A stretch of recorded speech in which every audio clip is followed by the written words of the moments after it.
ايوه حضرتك. قول. دلوقتي خطيبة ابني كويسة وكله، بس كلامها مش مريح، يعني زي بيقولوا في المثل بتحدف طوب كده في الكلام. برضو اسرتها مش مريحين، فهي لسه مخطوبة، فانا ما بكلم ابني بيحبها ومرتبط بيها، فانا مش عارفة اعمل ايه. تريحيه، وما دام اصلها نظيف وكويس ايوه. تطبطبي عليه وتجوزيها له، عشان هو اللي هيتجوز، طيب خلاص. وانت تفرحي الفرح ويا أما. خلاص ماشي. الله يسترك روحي. جزاك الله خير. الله يسترك روحي، ويستر كل حد يقتنع بكلمة طيبة. أنا ابني عايز سعادته، يبقى ما نكدش عليه. البيت اللي هو اختارها مش عجباني، لو أنا اخترت له بيت أختي العفريتة، قصدي عفريتة إيه؟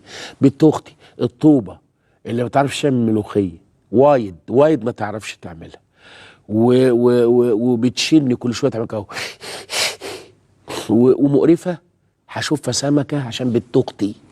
وبرضه لما تتجوز ابني، بس أنا عايز أفرض سيطرتي عليه، لما تتجوز ابني هطلع فيها القطط الفاصة مع إنها بنت أختي وهنشف فريقها. زي ما بقول لكم، هي الفكرة واحدة، إن إحنا حبايب طول ما إحنا على البر.